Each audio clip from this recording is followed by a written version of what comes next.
Hello, this is Primus of Primus Tech for this episode of Retro Restoration. What we have in front of us is a GQ7000 from Fry's that I bought in 2005 from Craigslist. But before we continue, let's have a look at the system on Outpost.com using the Wayback Machine. At first glance, it seems like your typical system integrator offering from that time period. However, accompanying the Pentium 3 is the SIS661FX chipset from motherboard manufacturer ECS, which we'll learn more about later. Often overlooked by enthusiasts when buying a new computer is the integrated graphics, which on this board share the same name as the chipset. While not on the same level as a dedicated graphics card, the 64 megabytes of shared memory is more than enough to handle your day-to-day tasks.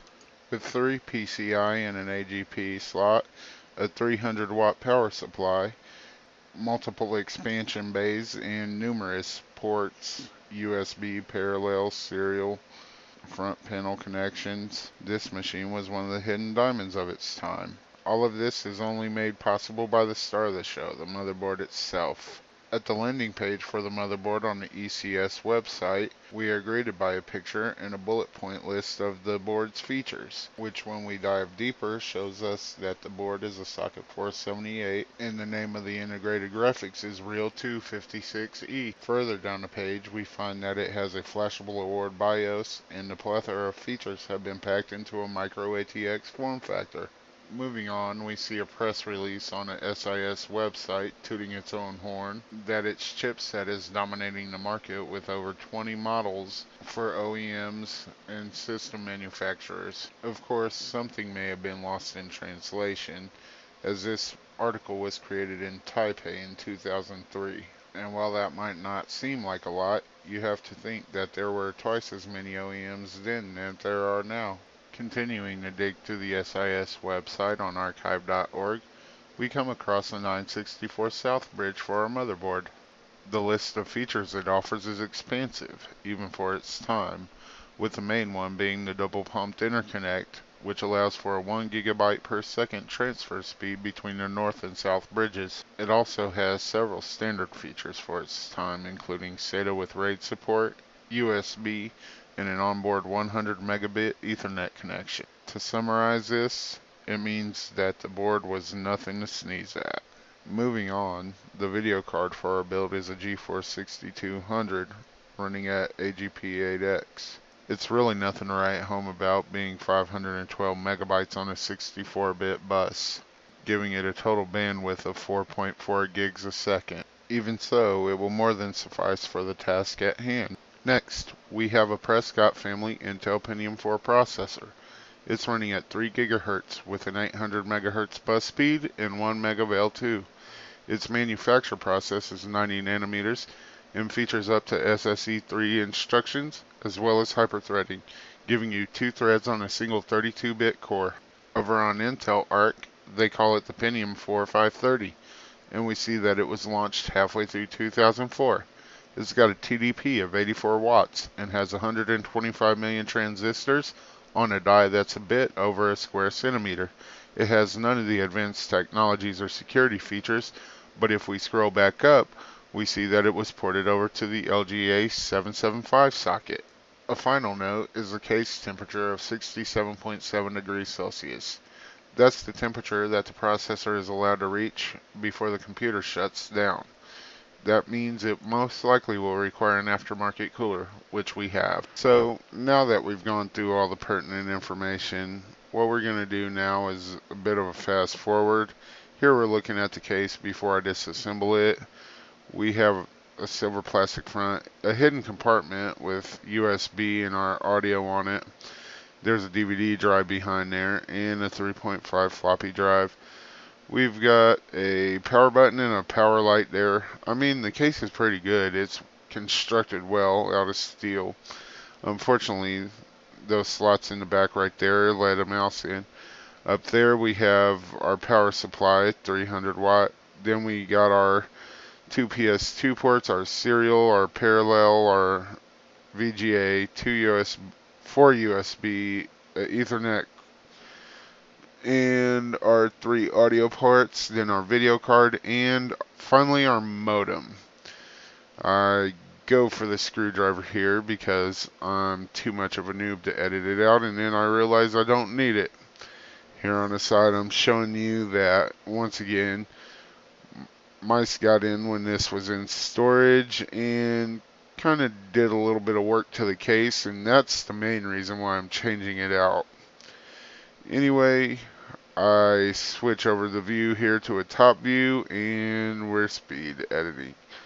So right here I'm pulling out the 300 watt Marcon power supply. I don't know what it seems like, pretty much a OEM power supply. It was good for the system. Anyway, you see that there's SATA cables in there, and later on you'll see when we do the boot up that I can't seem to get really seem to get anything to, I mean, I can get it to recognize, but I can't get it to read. So anyway, I go on ahead and I take the guts out of the case completely. Finally, the motherboard, disassemble the motherboard and the heatsink and all that, so that you see the processor there. Clean the processor off, and well, I'm getting the supplies right now, but yeah, that right there is Arctic Silver, which everybody's using Cryonaut now. I'm not. As it stands, the computer's a good computer. I mean, the board isn't that dirty. I barely had to use any duster on it, even though it was in storage. And it's just an all-around general good case. This is Potato View. I apologize for this just a little bit. It was a secondary camera I have, and it kind of sucks. Anyway, you're going to see here that I put up a Cooler Master 700 watt power supply in a minute, and I plug it in. And that's so that we have more than ample power and connections to do whatever the heck we want.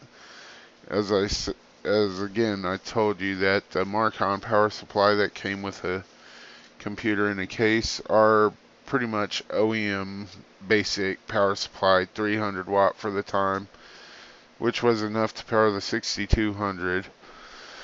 Anyway, there I go, getting it all hooked up. Little flicker flash because of horrible editing. But yeah, you see the post go up, and it's me going to, I reset it to factory defaults, and then I went through and shut off everything we didn't need.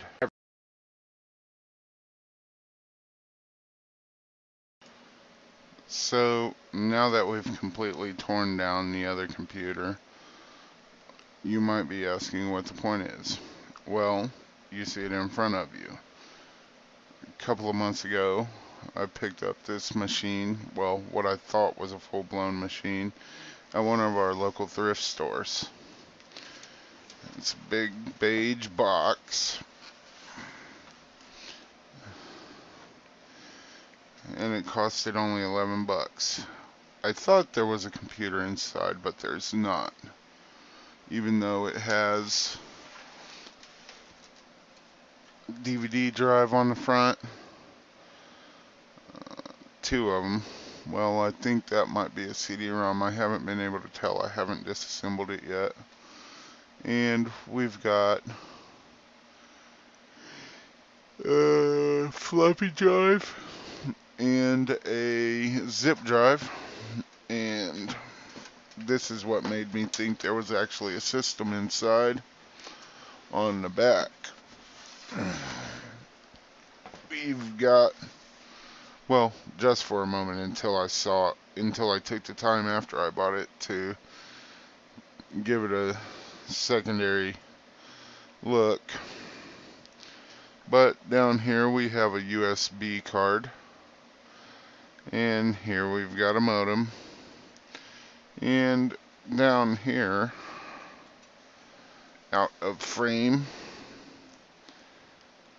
we've got what looks to be a SCSI controller. if I remember correctly. It's been a while since I've messed with one.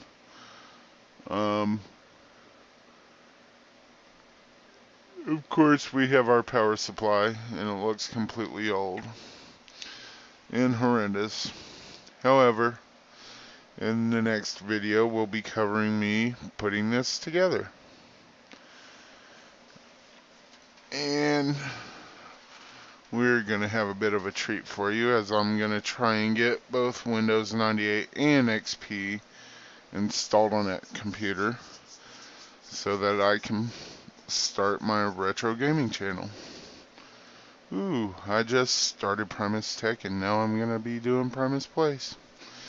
Until next time, good luck and have fun. This is Primus signing off.